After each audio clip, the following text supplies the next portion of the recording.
John adalah mantan anggota pasukan khusus yang direkrut oleh Badan Intelijen Korea Utara Unit 1. Namun semua prestasi yang dicapainya tak mendapatkan penghargaan melainkan pengkhianatan dari negaranya sendiri. Ia dituduh sebagai pembelot tanpa alasan yang jelas. Bahkan istri dan anaknya dihabisi oleh rekan setimnya atas perintah komandannya. John sendiri ditangkap dan divonis hukuman mati. Setelah mengetahui keluarganya dibantai, ia berusaha bertahan hidup dan meloloskan diri dari tali gantungan.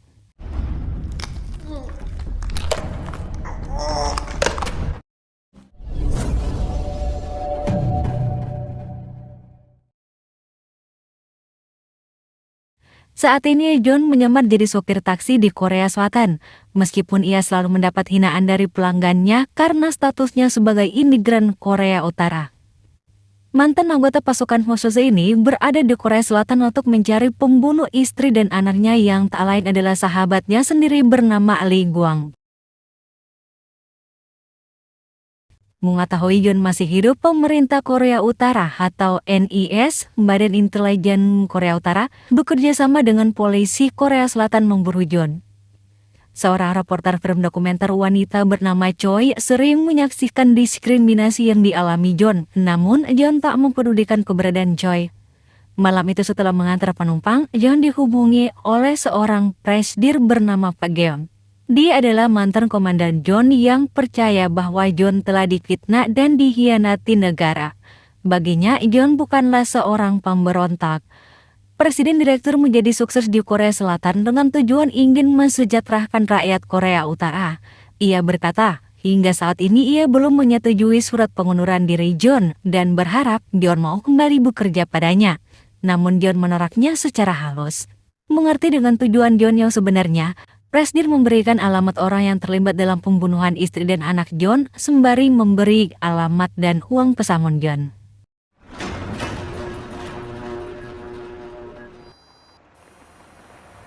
Ketika hendak meninggalkan kediaman Presidir, John terkejut mengetahui sistem keamanan di rumah itu mati. Sementara itu di kamar Presidir, anggota NIS atau Badan Intelijen Korea Utara sedang melakukan percobaan pembunuhan terhadap Presidir menggunakan racun. Curiga ada yang tak beres, John masuk kembali ke rumah dan...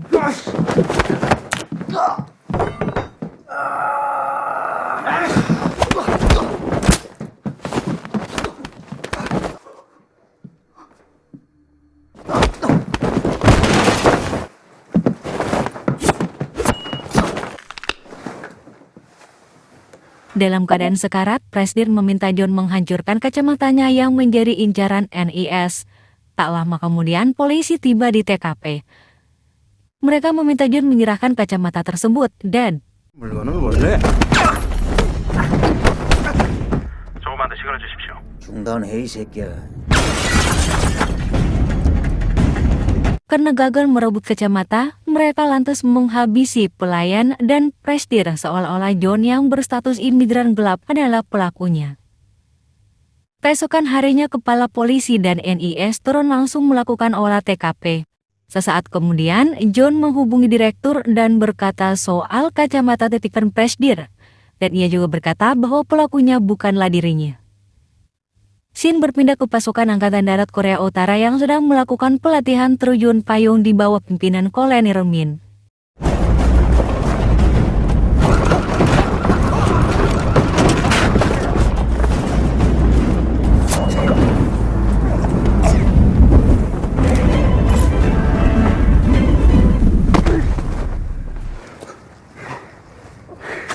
Tak lama kemudian Kapten Jo tiba. Ia menyampaikan perintah perburuan terhadap mantan anggota pasukan khusus yang telah membunuh Presidir. Mendengar nama John, Kolonel Min terkejut. Kita beralih ke John, di mana anggota NIS berhasil menemukan kediamannya. Tanpa pikir panjang lagi, John langsung masuk ke mobil Choi. Di kontrakan John, mereka pura-pura menemukan pistol yang digunakan untuk membunuh Presidir yang sengaja mereka letakkan. Terdapat juga agenda dan banyak nomor telepon dengan satu nama yang menjadi incaran John, yaitu Lee Guang. Mengetahui hal itu, Pak Kim lantas menghubungi Lee Guang dan sniper yang menyamar sebagai sopir taksi agar standby di rumah Lee Guang menyambut kedatangan John. Namun saat masuk ke dalam rumahnya, Lee Guang terkejut karena John sudah berada di sana. Lee Guang langsung mengaktifkan teleponnya yang terhubung ke sniper. Meskipun Lee Guang terbilang kejam karena membunuh korban sahabatnya sendiri atas perintah, namun sebenarnya Lee Guang merasa bersalah. Untuk itu, ia menulis sebuah kalimat di telapak tangannya yang bertuliskan, "Putrimu masih hidup." Dan tiba-tiba,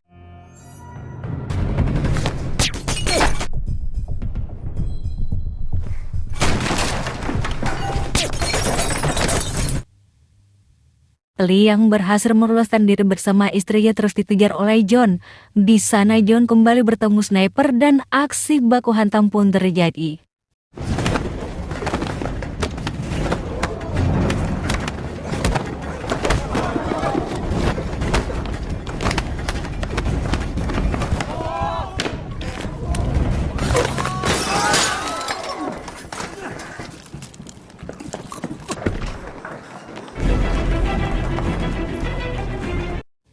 Di sisi lain, kolonel mendatangi pihak forensik memeriksa hasil otopsi. Melihat ada keganjalan, ia mengingatkan dokter forensik agar bekerja secara profesional dan jangan mau ditekan oleh pihak-pihak yang berkepentingan. Apalagi harus mengkambing hitamkan orang lain demi uang. Mengetahui NIS berencana membunuh John, kolonel merasa ada yang tak beres. Ia segera menemui kepala Aries meminta penjelasan rekaman John saat menghubungi direktur. Namun Pak Kim berdalih bahwa ia hanya menerima perintah dari ketua dewan dan tak tahu menahu soal isi kacamata yang dimaksud. Yang jelas, inti dari permasalahan ini adalah John telah menghabisi presiden direktur dan kacamata itu adalah barang yang sangat penting bagi negara. Sesampainya di kantor, Kapten Joe berhasil membuka file rahasia NIS di mana John adalah prajurit jujur dan setia kepada negaranya. Namun setelah berhasil menyelesaikan misinya di Hong Kong dan kembali ke Korea Utara, ia langsung dituduh sebagai pembelot karena menggagalkan misi di Hong Kong dan dijatuhi hukuman mati. Mengetahui anak istrinya ikut dihabisi, John berusaha meloloskan diri dari eksekusi untuk memastikan keadaan keluarganya. 결혼한 여자하고 애가 하나 있었네요. 웃어있네!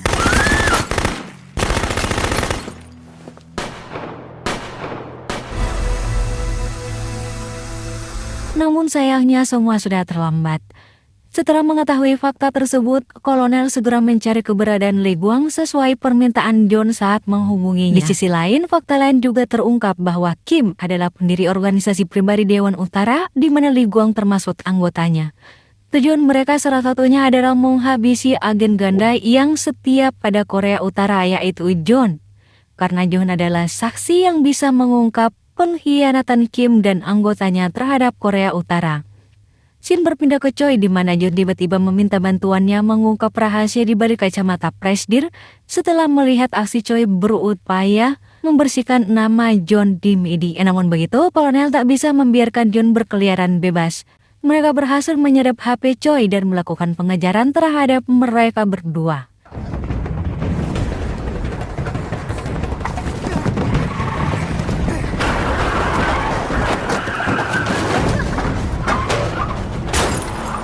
뒤로 막아. 녀석들 빨리 움직여!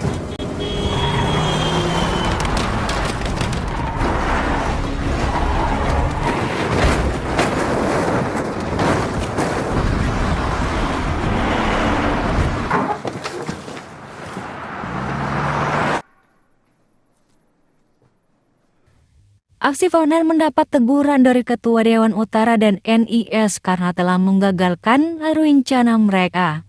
Untuk menghilangkan kecurigaan kolonel, mereka berdalih bahwa Presdir berhasil mengembangkan senjata kimia yang menyebabkan John berani mengkhianati negaranya demi mendapatkan rumus dari pembuatan senjata tersebut. Namun kolonel merasa aneh kenapa mereka harus membunuhnya tanpa mendengarkan penjelasan dari John.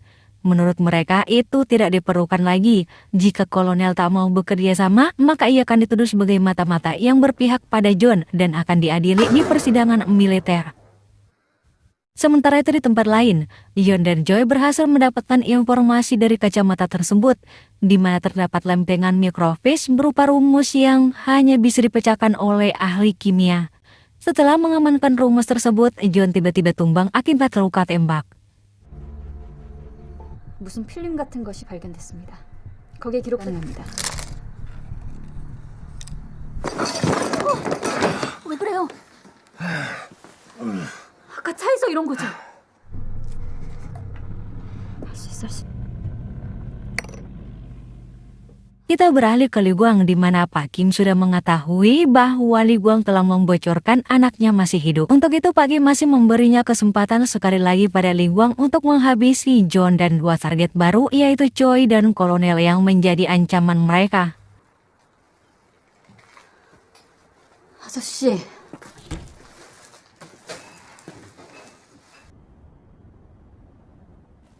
Keesokan paginya, dokter menyerahkan hasil otopsi yang sebenarnya, bahwa Preshdir mati karena suntikan bukan tembakan. Dan sidik jari yang ada di peluru bukan milik John. Di saat bersamaan, polisi juga menemukan mobil John di rumah Choi. Kim segera mengeluarkan perintah penggerebekan dibantu anggota SIN yang menyamar sebagai dosen. Kita sebut saja Bambangnya. 그리고 그 다음에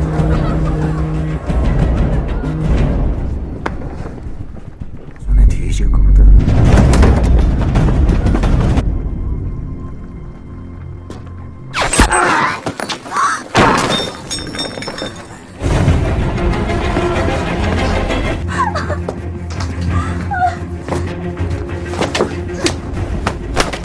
동철이 어디 갔네?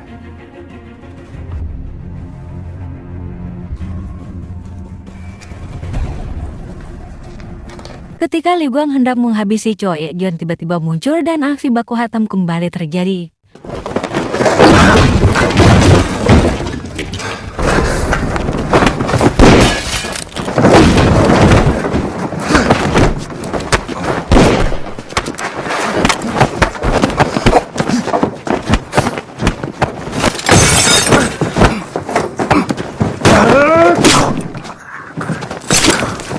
Sebelum tewas, Li Guang meminta maaf atas kesalahannya dan memberitahu lokasi keberadaan Shin, putri John, di mana waktu itu ia hanya bisa menyelamatkan nyawa Shin.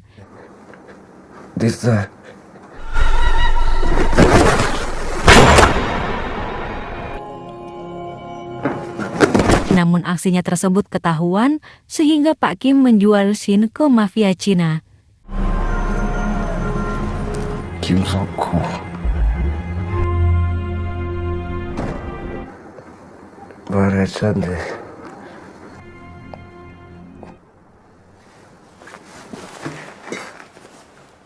Tak lama kemudian, Sukan Kim tiba di TKP melakukan perburuan terhadap John.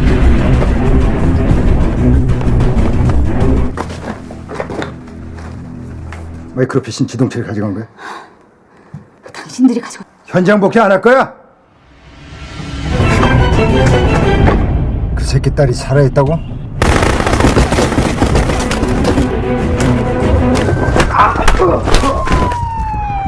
화학무기 공식. 근데 그걸 밖에서. Kita beralih ke Bambang, di mana ia menyerahkan rumus tersebut kepada Pak Kim. Ia kembali diperintahkan menghabisi John dan Kolonel. Jika gagal, maka keluarganya akan dihabisi. Sayangnya, Bambang harus tewas di TKP.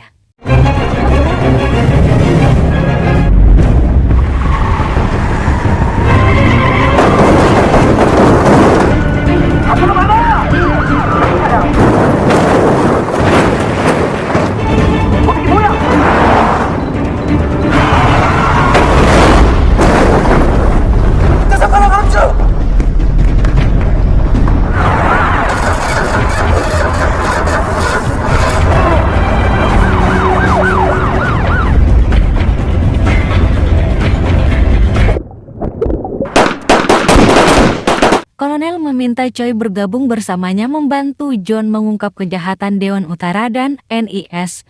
Sesampainya di lab, betapa terkejutnya mereka mengetahui rumus tersebut bukanlah senjata kimia, melainkan biokimia untuk meningkatkan produktivitas tanaman gandum di tanah gersang Korea Utara.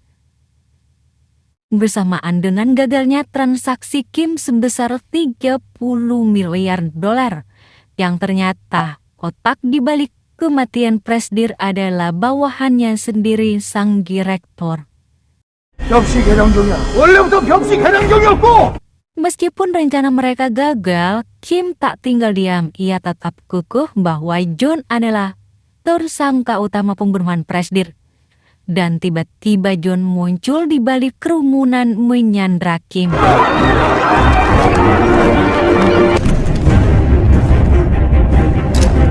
Ia bertanya keberadaan putrinya, Shin. Tanpa diduga, Kolonel juga berada di sana menyaksikan pengakuan Kim. Dengan begitu, Kolonel menyerahkan pistolnya pada John untuk mengeksekusi Kim.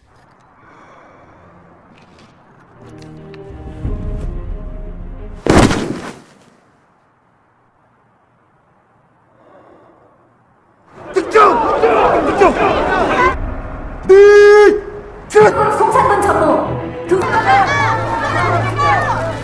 될 거니까 걱정 마시죠. 살해하기로 했다고 오늘 자백했습니다.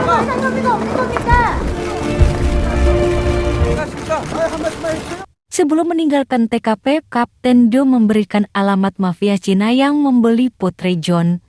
Di tengah perjalanan, Kolonel mampir ke Indomaret membeli rokok sembari memberikan alamat lokasi putrinya. Dengan kata lain, Kolonel sengaja memberinya waktu kabur dari tempat itu sebelum ia kembali ke mobil.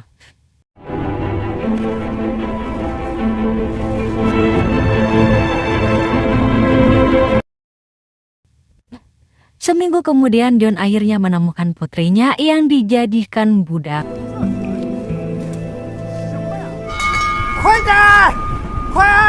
Matanya berkaca-kaca melihat putrinya untuk pertama kali dalam hidupnya yang sangat mirip dengan mendiang istrinya. Begitupun dengan Shin, seolah-olah ada kontak batin antara ayah dan anak. Film ditutup dengan John menghabisi para mafia Cina.